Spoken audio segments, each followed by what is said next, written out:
Next పర్వతాలు. ఇండియాలో ఉన్నటువంటి పర్వతాలకు ఎగ్జాంపుల్స్ చెప్పండి. పర్వతాలకు ఎగ్జాంపుల్ రేంజెస్ చెప్పండి. హిమాలయాలు,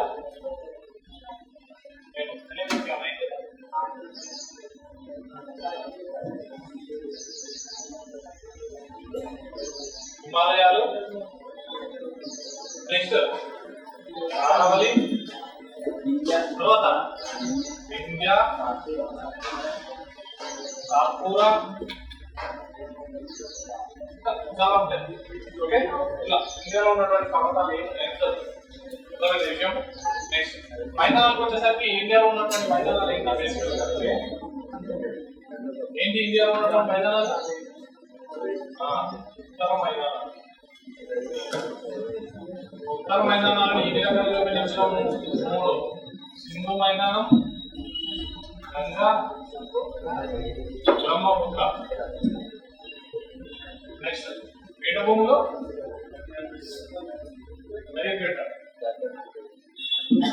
మధ్య భారత పీఠభూమి,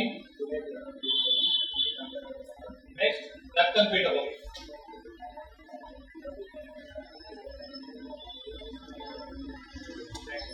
ఇండియాలో ఉన్నటువంటి ఎడారి పేరేంటి?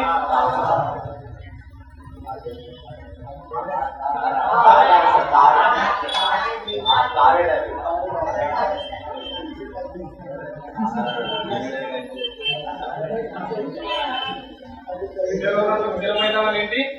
Coastal planes. East Coast, west Coast. తూర్పు తీర మైదానం,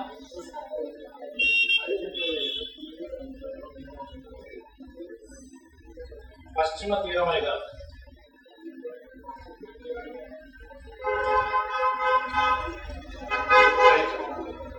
దీవులకు వచ్చేసరికి అండమాన్, నికోబార్, లక్షద్వీపులు.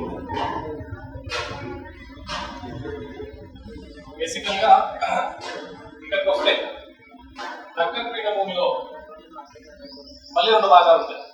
మధ్యభాగ పీఠభూమిలో మళ్ళీ భాగాలు ఉంటాయి. ఆల్మోక్రాజ్, బుందేల్ఖండ్, బాగేల్ఖండ్ అనేటువంటి చోట ప్రజలు చదువుతాం. దక్కన్ పీఠభూమి వచ్చేసరికి మహారాష్ట్ర పీఠభూమి, కర్ణాటక పీఠభూమి, తెలంగాణ పీఠభూమి అనేటువంటి డివిజన్స్ చేసుకొని దక్కన్ పీఠభూమిలో చదువుతాం. ఇందులో ఉన్నటువంటి ఎడారి పేరేంటి? ఎడారి గురించి. ఓవరాల్ గా ఇండియా తీసుకుంటే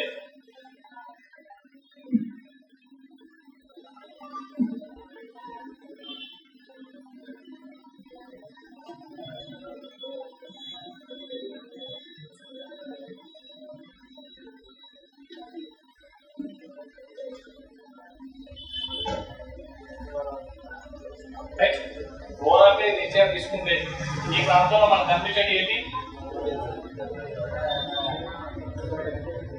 ప్రాంతంలో హిమాలయాస్ కనిపిస్తాయి. రైట్, హిమాలయాస్ కింద ఏం కనిపిస్తుంది మనకి? మైదాన ప్రాంతం కనిపిస్తుంది. ఓకేనా? ఈ ప్రాంతం మొత్తం హిమాలయాలు, ఈ ప్రాంతం మొత్తం మైదానాలు. రైట్, ఈ ప్రాంతం ఉంది కదా, ఈ ప్రాంతం మొత్తం అంతా కలిపి పీఠభూమి. Okay, right. ఈ పక్కన ఉన్నటువంటి ఏంటి? ఇక్కడ రైట్. ఈ పక్కకు వస్తే ఈ ప్రాంతంలో తూర్పు తీర మైదానం. ఓకే, ఈ పక్కన వస్తే పశ్చిమ తీర మైదానం.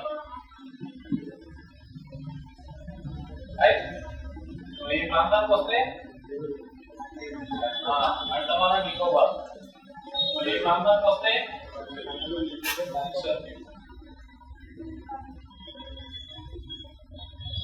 అవుతుంది కదా. ఇక్కడ ఏమేమి ఉన్నాయో మిస్ అయిన దాంట్లో వచ్చి పర్వతాలు, పీఠము, ఎడారి, తీర మైదానాలు వచ్చినాయి కదా. అయితే ఈ దక్కన్ పీఠభూమి చదివేటప్పుడు ఇక్కడ ఉన్నటువంటి వెస్టర్న్ ఘాట్స్, ఇక్కడ ఉన్నటువంటి ఈస్టర్న్ ఘాట్స్ గురించి, ప్లస్ ఈ ప్రాంతంలో ఉన్నటువంటి అరావళి పర్వతాల గురించి కూడా, మధ్యలో ఉన్నటువంటి వింధ్య, సాత్పురా పర్వతాల గురించి కూడా మనం చదువు. ఓకేనా? ఓవరాల్ గా టోటల్ ఇండియా కవర్ అవుతుందా లేదా చూడండి. సో భారతదేశాన్ని జియోగ్రాఫికల్ గా అంటే భౌతికంగా చూసినప్పుడు మనకి ఏమేమి ఆకారాలు కనిపిస్తాయి ఇండియా మీద అంటే ఇవి. ఇందులో వచ్చి డెఫినెట్ గా 3 మార్క్స్ వస్తాయి ఎగ్జామ్. లాస్ట్ టైం పేపర్స్ తీసుకొని చూడండి. లాస్ట్ టైం ఎన్ని పేపర్స్ PSLPRP ఎన్ని పేపర్స్ కండక్ట్ చేసింది ఎగ్జామ్? కానిస్టేబుల్ ప్రిలిమ్స్ మెయిన్స్ ఎన్ని సార్లు అయింది? 2 నోటిఫికేషన్లు కదా, 2 సార్లు ప్రిలిమ్స్ 2 సార్లు మెయిన్స్, మొత్తం 4 పేపర్లు ఉంటాయి కానిస్టేబుల్. ఎస్ఐ ఎన్ని ఉంటాయి? 2 ప్రిలిమ్స్ 2 మెయిన్స్ ఎన్ని ఉంటాయి? 8 పేపర్లు ఒకసారి తీసి చూడండి. ఆ 8 పేపర్లలో జాగ్రఫీ నుంచి, అంటే ఓన్లీ జాగ్రఫీ, మిగిలిన సబ్జెక్ట్ నుంచి కూడా ఎట్లా అడిగాడు క్వశ్చన్స్ చూడండి. రైట్, ఈ ఫిజియోగ్రఫీ నుంచి తీసుకుంటే దాదాపుగా 3 మార్క్స్ ఇక్కడే కవర్ అయిపోతాయి. అర్థమైందా? ఓవరాల్ గా 3 మార్క్స్ అనేవి ఇక్కడే కవర్ అయిపోతాయి. విత్ ఇన్ షార్ట్ టైమ్ లో మీకు జాగ్రఫీ సిలబస్ కంప్లీట్ అయిపోతుంది. అర్థమైందా? రెగ్యులర్ గా ఉంటాయి క్లాసెస్ ఇప్పుడు. రైట్, కంపల్సరీ బ్రేక్స్ ఏమి ఉండవు, కంటిన్యూస్ ప్రోగ్రెస్ ఉంటుంది. కొత్త వాళ్ళు ఎవరన్నా ఫస్ట్ డే వాళ్ళు ఇంకా ఉన్నారు కదా. So no problem. ఈరోజు యాక్చువల్ సిలబస్ ఈరోజు స్టార్ట్. ఇంతకు ముందు ఒక చాప్టర్ అయిపోయింది మనకి. పేరేంటి? ఏం చాప్టర్ అయిపోయింది? ఉనికి. రైట్, అది మళ్ళీ సైక్లింగ్ బ్యాచ్ లో మళ్ళీ చెప్పాలి. క్లియర్? ఒకటే చాప్టర్ 3 hours పడుతుంది దానికి. 3 hours స్టార్టింగ్ ఒక రోజు ఈవినింగ్ తీసుకొని చెప్పిన చాలా మంది ఉన్నారు విన్నారా? ఉనికి కానీ నేను ఇట్లే అంటాను, మన క్వశ్చన్ అడుగుతా. ఏం క్వశ్చన్స్ అడిగాను మీరు అందరూ విన్నవాళ్ళే. అది చదవకపోతే నీ ఇష్టం. ఎగ్జామ్ చాలా దగ్గరలో ఉంది. 2.5 months 2.5 months కదా మీకు టైం ఉంది. సో అరౌండ్ 70 to 85 days ఉంది అంతే. ఏది నువ్వు చెప్పేదా? లాస్ట్ క్లాస్ ఏం లేదు, ఫస్ట్ క్లాసా? ఏం కాదు, 2 దాకా 2 ఉంటాయి. బైలింగల్ ఇంగ్లీష్ బైలింగల్ కదా. ఎందుకు బైలింగల్ ఉన్నాడు sir class? English medium tension అవుతుంది. బైలింగల్ ఉంటుంది క్లాస్. ఎవ్రీ టర్మ్ ఇంగ్లీష్ లో ఉంటుంది, తెలుగులో ఉంటుంది. No problem. రైట్, చూద్దాం. ఫిజియోగ్రఫికల్ గా ఇండియాని ఎన్ని డివిజన్స్ చేసుకుంటాం అంటే, ఫస్ట్ మౌంటైన్స్. ఎగ్జాంపుల్స్ ఏంటి? హిమాలయాస్ కావచ్చు, ఈ ప్రాంతంలో ఉన్నటువంటి హిమాలయాస్ కావచ్చు, ఈ ప్రాంతంలో అరావళి కావచ్చు, ఈ ప్రాంతంలో ఉన్నటువంటి విద్యాసాగర్ కావచ్చు, ఇక్కడ ఉన్నటువంటి వెస్టర్న్ ఘట్స్, ఇక్కడ ఉన్నటువంటి ఈస్టర్న్ ఘట్స్, కింద ఉన్నటువంటి నీలగిరి, ఇవన్నీ దేనికి? పర్వతాలకు ఎగ్జాంపుల్స్ గా వస్తాయి.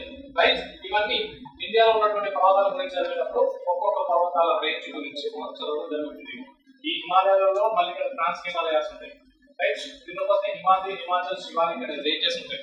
రైట్, వీటన్నిటి గురించి పర్వతాలలో చూస్తాం. బట్టి మౌంటైన్స్ ఆఫ్ ఇండియా అని చదువుతాం. Next plains. అసలు ఈ ప్లెయిన్స్ ఎట్లా ఏర్పడతాయి అంటే, హిమాలయాలు మొత్తం పర్వతాలే కదా. రైట్, జాగ్రత్త వినాలి. హిమాలయాలు మొత్తం పర్వతాలే కాబట్టి ఈ పర్వతాలు ఏర్పడి, అసలు యాక్చువల్గా హిమాలయ పర్వతాలు ఎట్లా ఏర్పడ్డాయి?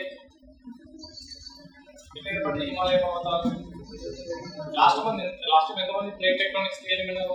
పలక విరూప కాన్సెప్ట్. రైట్, ఇది భూమి అనుకుంటే చూడండి, ఇది భూమి అనుకుంటే ఈ భూమి మొత్తం కొన్ని పలకల్లాగా విభజించబడదు. అర్థమైందా? రైట్, కొన్ని పలకల్లాగా విభజించబడదు. అక్కడక్కడ చిన్న చిన్న పలకలు, అక్కడక్కడ పెద్ద పెద్ద పలకలు. రైట్, మొత్తం భూమి తీసుకుంటే కొన్ని పలకల్లాగా విభజించబడుతుంది. అందులో ఉన్నటువంటి పలకల్లో 7 పెద్దవి ఉంటాయి, 13 చిన్న పలకలు. అందులో 7 పెద్ద పలకలు. ఇప్పుడు మనం నార్త్ అమెరికా కాంటినెంట్ చూస్తున్నాం కదా. నార్త్ అమెరికా ప్లస్ అంటే ఉత్తర అమెరికా, దాని చుట్టుపక్కల ప్రాంతం అంతా కలిపి ఒక ప్లేట్ గా ఉంటుండే. కిందకు వస్తే దక్షిణ అమెరికా ప్రాంతం అంతా ఒక ప్లేట్ గా, ప్లస్ ఈ పక్కన ఉన్నటువంటి పసిఫిక్ ఇటువైపు ప్లస్ ఇటువైపు, ఇక్కడ ఉన్నటువంటి పసిఫిక్ సముద్రం అంతా ఒక ప్లేట్ గా. రైట్, మిగిలినటువంటి భూభాగం ఒక్కొక్క ప్లేట్ గా ఉంటుండే. ఇండియా మాత్రం ఆస్ట్రేలియా, ఇండియా ఇదంతా ఒకటే ప్లేట్ లో ఉంటుంది. ఇండో ఆస్ట్రేలియా ప్లేట్ అంటుంది. ఈ పైన ఇప్పుడు మనం చూస్తున్నటువంటి యూరోప్ ప్రాంతం ఉంది కదా, ఐరోపా ప్రాంతము ప్లస్ ఆసియా ప్రాంతము రెండు కలిసి యురేషియా ఒక ప్లేట్ లో ఉంటుంది. ఈ యురేషియా, ఇక్కడ ఉన్నటువంటి ఈ యురేషియా ప్లేట్, ఇక్కడ ఉన్నటువంటి ఇండో ఆస్ట్రేలియా ప్లేట్ దీని వైపుగా దీన్ని తాగడానికి ట్రై చేస్తుంది. రైట్, ఒక ప్లేట్ ఇంకొక ప్లేట్ రెండు ఎదురుకు వస్తున్నాయి. రైట్, రెండు ఎదురు వస్తున్నాం చూడండి. 2 ప్లేట్స్ ఒకదానికోటి ఎదురుగా వస్తున్నాయి. ఎదురుకు వస్తున్నప్పుడు ఏం జరుగుతుంది? ఎక్కడో విధంగా తాకుతాయి కదా. తాకిన తర్వాత రైట్, ఇక్కడైనా జరిగేది అంతే కదా. రైట్, ఇట్లా జరిగితే ఇది ఏ ఆకారంలో కనిపిస్తుంది మీకు? పర్వతం లాగా పైకి లేచినప్పుడు లేదా కొంచెం స్టార్టింగ్ లో చిన్న కొండలాగా కనిపిస్తుంది, గుట్టలు కొండలు. ఆ తర్వాత ఏమైతుంది? సో ఇది ఇంకా ఫర్దర్ గా కంటిన్యూ అయితే ఇంకా పర్వతం యొక్క ఎత్తు పెరుగుతుందా కదా. అయితే ఈ ప్లేట్ టెక్టోనిక్స్ థియరీ ప్రకారము ఈ పలకల యొక్క మూవ్మెంట్ అనేది ఇప్పటికీ జరుగుతూ ఉన్నది ఇంకా, రైట్. అంటే ఈ ఇండో ఆస్ట్రేలియన్ ప్లేట్ ఏదైతే ఉందో అది పైకి వెళ్తానే ఉంది, రైట్. ఈ యూరేషియన్ ప్లేట్ దీని వైపు వస్తుంది. రెండు ఎదురుగా వస్తున్నప్పుడు ఆ రెండు ఢీకొచ్చినటువంటి ప్రాంతాల్లో ఏర్పడతాయి మనకి మౌంటైన్స్ అనేవి ఏర్పడతాయి. దీన్ని ఏమంటారంటే కన్వర్జింగ్ ఆఫ్ ప్లేట్స్. ఏమంటే పిలుస్తాం?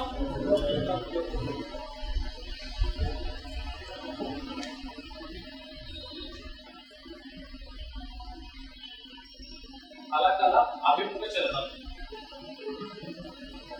ఏ పలకల అభిముఖ చలనం అంటున్నాం మనం? ఏ పలకల అభిముఖ చలనం అంటున్నాం? Convergence of Eurasian plate. Eurasia పలక plus Indo Australian plate.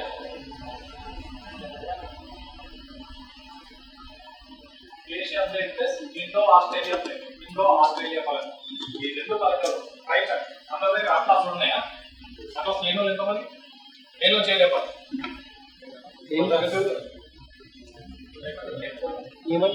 Oxford అయిపోయినాయి. అటు ఆక్స్ఫర్డ్ ఏమంటున్నా? ఫోన్లు ఎంతమంది దగ్గర ఉన్నాయి? ఫోన్లు ఓపెన్ చేయండి గూగుల్. 2 నిమిషాలు ఫాస్ట్. ఎంత ఫాస్ట్ గా సిలబస్ అంతా ఫాస్ట్ అయిపోతుంది. మీరు స్లో చేసినట్టు నేను స్లో చేస్తాను. ప్లేట్ టెక్టోనిక్స్ అని కొట్టండి.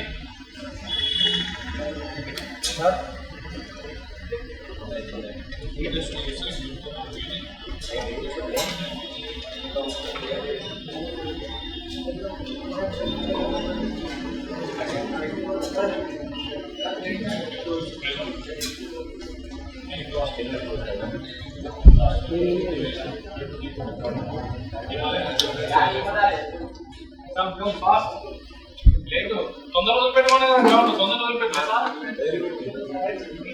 ఏ ప్లేట్ టెక్టోనిక్స్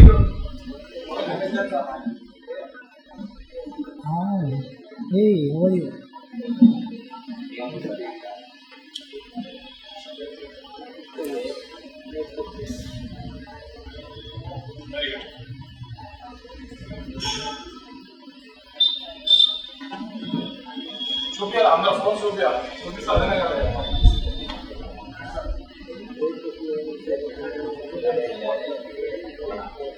ఏదో వాట్సాప్ కనబడుతుంది లేదా? వాట్సాప్ ఉండదు అది. ఫస్ట్ ఇమేజ్ ఉంటుంది. ఇమేజెస్ కొట్టు.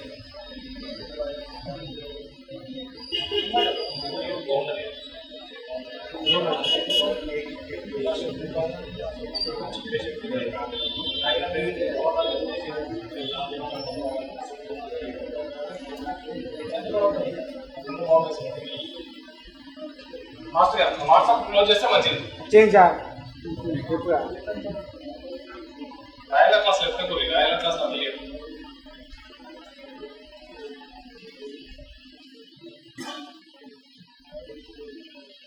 చూసిందా? ఎందుకు అయితే పోడియా రైట్. మీకు అన్ని లెఫ్ట్ సైడ్ నుంచి నేను చెప్తా చూడండి. పసిఫిక్ ప్లేట్ కనిపించిందా? పసిఫిక్ ప్లేట్ కనిపించింది కదా. దాని పక్కనే పైన చూడండి నార్త్ అమెరికా ప్లేట్ కనిపించిందా? దాని కింద చూడండి south America plate, right. North America పక్కనే చూడండి యురేషియా ప్లేట్ కనిపిస్తుందా? దాని కింద చూడండి మీకు మళ్ళీ ఆఫ్రికా ప్లేట్ కనిపిస్తుంది, రైట్. ఆఫ్రికా ప్లేట్ పక్కనే ఇండో ఆస్ట్రేలియా ప్లేట్ అని ఉంది చూడండి. ఇండో ఆస్ట్రేలియా నుంచి ఇండియా వరకు ఉన్నటువంటి ప్రాంతం మొత్తం Indo Australian plate. Indo Australian plate Eurasia plate ని తాకుతుందా లేదా చూడండి. ఒక బౌండరీ ఉందా, రైట్.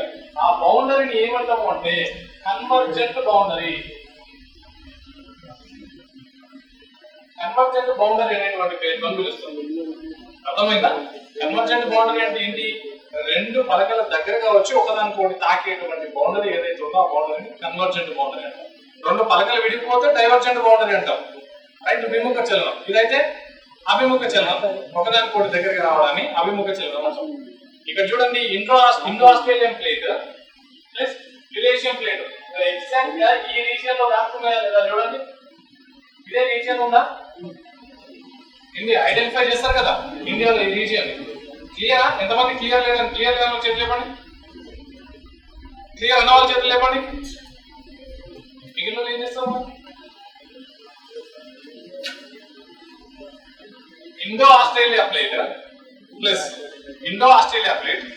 Eurasia plate. కింద వైపు ఇండో ఆస్ట్రేలియా ఉంది, పైన యురేషియా ప్లేట్ ఉంది. ఒకదానికొకటి తాకుతున్నాయా లేదా? తాకుతున్నాయి కదా.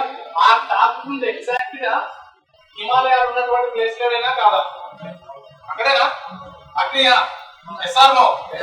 గట్టిగా గట్టిగా. Very good. హిమాలయాలు ఏ ప్లేట్స్ తాకడం వల్ల ఏర్పడ్డాయి? Eurasian plate plus Indo Australian plate. Right, రెండు కన్వర్జెన్స్ అయ్యాయి, రెండు కన్వర్జ్ అవ్వడం వల్ల రైట్ ఈ Indo Australian plate plus Eurasian plate రెండు ఏవైతే ఉన్నాయో ఆ రెండు కన్వర్జ్ అవ్వడం వల్ల ఏర్పడినటువంటి పర్వతాలకు ఏమని పేరు పెట్టాం మనం ఇక్కడ? హిమాలయ. Very good.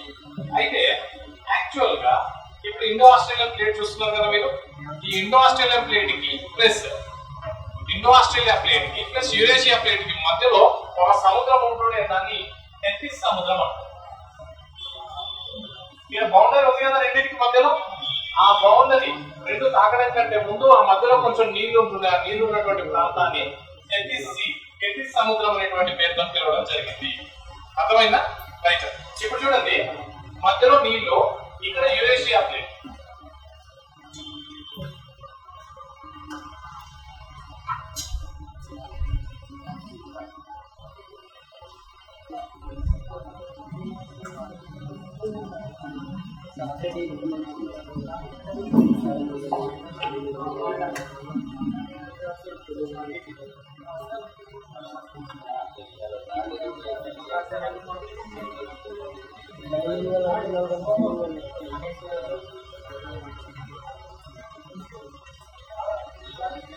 చూడండి,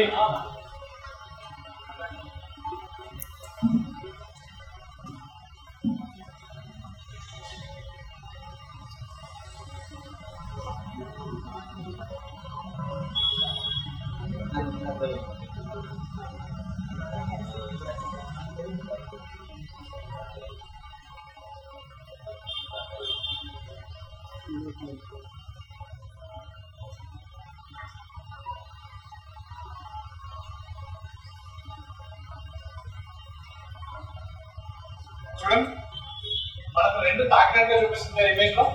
తాకకంటే ముందు దాంట్లో ఉన్నటువంటి వాటర్ ఏమంటున్నాం? టెథిస్ సముద్రం. రెండింటి మధ్యలో పెట్టుకోవాలి. అర్థమైనా? రైట్. ఇప్పుడు నేను ఈ రెండు ప్రాంతాలను దగ్గర తీసుకొస్తాను. నేను Eurasian plate, Indo Australian plate రెండింటి దగ్గర తీసుకున్నాను. మధ్యలో ఉన్నటువంటి వాటర్ ఏమైతుంది? ఎక్కడ ఒక వైపు వెళ్ళిపోవాల్సింది కదా, అవునా? రైట్.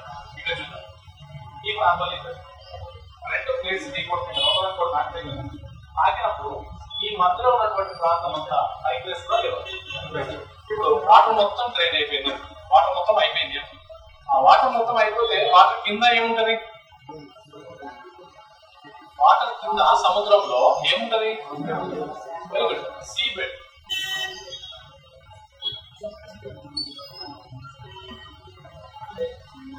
సముద్ర భూతలం అనేటువంటి వాటర్ కింద సముద్రం అడుగున ఏముంటది? Sea bed. రైట్, సముద్రం మొత్తం వాటర్ అయిపోయిందంటే ఇంకా రెండు ప్లేట్స్ దగ్గరకు వస్తున్నప్పుడు రైట్, ఇంట్లో చూడండి, మీరు ఇంటికి వెళ్ళిన తర్వాత ఓ రూమ్ లో ఒక చాప వేయండి. చాప తెలుసు కదా అందరికి, చాప వేయండి. ఈ లాస్ట్ నుంచి దాన్ని దగ్గర కట్టు, కావచ్చు దగ్గర కట్టు వెళ్ళండి. ఏమైతుంది అప్పుడు? పైకి లేస్తుందా? మూతలు లేస్తారా? ఉట్టిగానే లేస్తారా? మూతలు పైకి లేస్తుందా? రైట్. ఇది కూడా మన చాప పోయి తిరిగి తాగుతాం. ఇక్కడ ఉన్నటువంటి ఈ ప్రాంతం అంతా ఎట్లా కావాలి? మూతలుగా పైకి లేవాలి. అవునా? ఇది ఏ డైరెక్షన్? ఇదే డైరెక్షన్. చూడండి, నార్త్ వైపు ఫస్ట్ పర్వతాల వాస ఏర్పడుతుంది. అవునా? రైట్. ఈ ప్రాంతంలో ఉన్నటువంటి పర్వతాలు ఏర్పడతాయి. రైట్, ఇది ముందుకు వచ్చేసింది.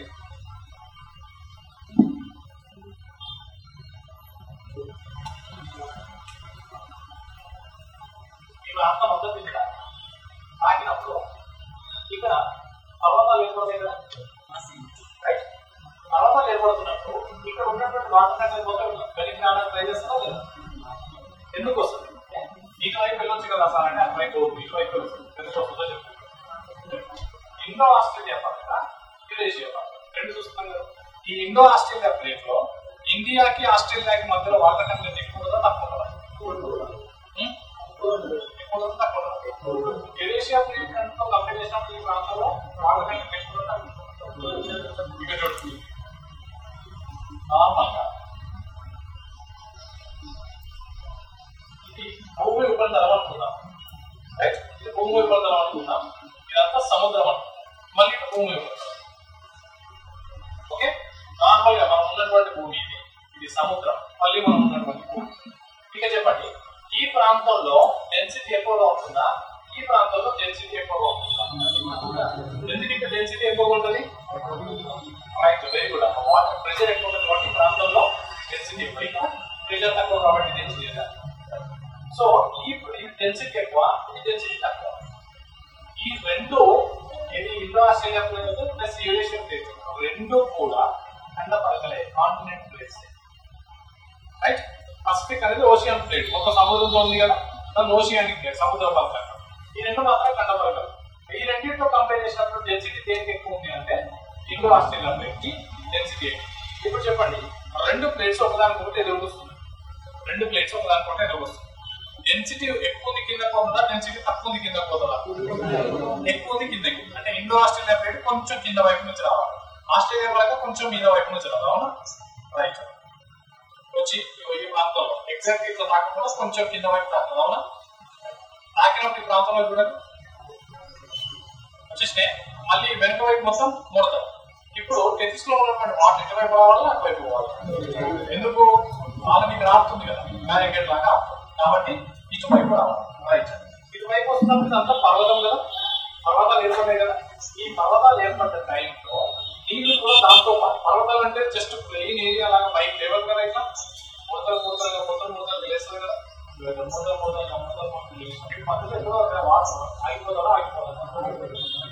ఆగిపోయినటువంటిది. మనం నార్మల్ గా భూమి ఉపరితలం మీద ఉన్నాం అనుకోండి, టెంపరేచర్ 35 డిగ్రీ సెంటీగ్రేడ్ ఉంది అనుకుందాం. ఫర్ ఎగ్జాంపుల్ ఈ రోజు భూమి మీద 35 డిగ్రీ సెంటీగ్రేడ్ టెంపరేచర్ ఉంది. భూమి ఉపరితలం నుంచి పైపోతున్నప్పుడు టెంపరేచర్ ఏమైతుంటది? తగ్గుతుంది. యాక్చువల్ గా పెరగాలి, కానీ రివర్స్ లో ఏం చేస్తుంది అంటే తగ్గుతుంది. క్లైమేట్ చెప్పినప్పుడు చెప్తారు ఎప్పుడు తగ్గుతుంది ఏంటంటే శీతోష్ణ ఎంత తగ్గుతుంది అంటే 1 కిలోమీటర్ కనుక మనం పైకి వెళ్తే 6.5 డిగ్రీ సెంటీగ్రేడ్ తగ్గుతుంది. ఎంత తగ్గుతుంది? 1 కిలోమీటర్ పైకి వెళ్తే 6.5 డిగ్రీ సెంటీగ్రేడ్. ఇప్పుడు చూడండి, నేను 1 కిలోమీటర్ పైకి వెళ్ళాను, ఎంత తగ్గుతుంది నాకు? నేను ఏంటంటే ఫర్ ఎగ్జాంపుల్ ఫస్ట్ తీసుకున్నాం 6 అనేది తీసుకున్నాను, ఎంత తగ్గుతున్నాం? 1 కిలోమీటర్ పైకి వెళ్తే ఏమైతే 24 అవుతుంది. ఇంకో కిలోమీటర్ పైకి వెళ్తే 18, మళ్ళా తర్వాత 0 కదా. ఇక్కడికి వచ్చే వరకు 0 అయినా 2, 3, 4, 5 కిలోమీటర్లు నేను పైకి వెళ్తే నా టెంపరేచర్ ఏమైంది? అయితే హిమాలయాలలో 3 పర్వత వరుసలు ఉంటాయి, హిమాద్రి, హిమాచల్, శివాలిక్. ఇందులో హిమాద్రి ఏదైతే ఉందో ఈ హిమాద్రి యొక్క యావరేజ్ హైట్, అంటే ఇందులో చాలా పర్వతాలు ఉన్నాయి కదా, ఒకటి ఎక్కువ ఎత్తుంటుంది, ఒకటి తక్కువ ఎత్తుంటుంది. యావరేజ్ గా వీటి హైట్ తీస్తే 6100 మీటర్. చూడండి, ఇక్కడ 5 కిలోమీటర్లు తగ్గితే 0 అయిపోవాలి మనకు. ఫస్ట్ గా ఎస్టిమేట్ చేస్తే 6 కిలోమీటర్ల పైకి ఏమైతుంది? మంచు మొత్తం, అవునా? మొత్తం ఇక్కడ ఆల్రెడీ వాటర్ పైకి పోతుంది కదా, వీటితో పాటు ఇక్కడ ఉన్నటువంటి వాటర్ మొత్తం ఏమైతుంది? ఇప్పుడు ఫ్రోజన్ కండిషన్కి వస్తుంది, గడ్డ కట్టుకోపోతుంది, పూర్తిగా గడ్డ కట్టుకోపోతుందా కూడా.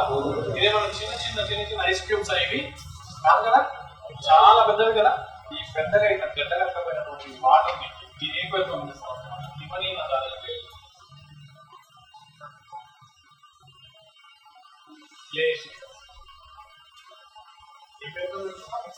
గ్లేషియర్స్ అనేది ఏ ప్రాంతంలో ఎక్కువగా మనకు హిమాద్రి ప్లస్ హిమాద్రి పై భాగంలో మనకి ఎక్కువగా గ్లేషియర్స్ కనపడాలి. మొత్తము భూగోళాన్ని చూస్తే ఎన్ని ధ్రువాలు కనిపిస్తాయి మనకి? 2 ధ్రువాలు కనిపిస్తాయి, పోల్స్. ఏంటి? ఒకటేమో నార్త్ పోల్, ఇంకోటేమో సౌత్ పోల్. ఉత్తర ధ్రువం, దక్షిణ ధ్రువం అనేటువంటి 2 ధ్రువాలు కనిపిస్తాయి కదా. ఇక్కడ చూడు, ఇక్కడ ఈ ప్రాంతంలో యాక్చువల్ గా టెంపరేచర్ భూమధ్య రేఖ దగ్గర ఎక్కువ, అవునా? పైకి వెళ్తుంటే పోల్స్ వెళ్తుంటే టెంపరేచర్ అనేది తక్కువ ఉంటుంది, ఇది కూడా వెళ్తుంటే తక్కువ ఉంటుంది, అవునా? రైట్. ఇక్కడ చూడ మొత్తం వాటర్ కంటెంట్ అంతా ఫ్రోజన్ కండిషన్ లో ఉంటుందా ఉండదా? గడ్డగట్టకపోయి ఉంటుందా ఉండదా? రైట్. సో ఈ ధ్రువాల వద్ద ఎట్లా ఉంటుంది కండిషన్ అంటే మొత్తం ఫ్రోజన్ అంటే గడ్డగట్టకపోయినటువంటి ప్రాంతాలు కనిపిస్తాయి మనకు. అట్లానే సేమ్ హిమాలయాల మీద కూడా పూర్తిగా గడ్డగట్టకపోయినటువంటి ప్రాంతాలు కనిపిస్తాయి. అందుకే హిమాలయాస్ సౌత్ పోల్ అని పిలుస్తారు.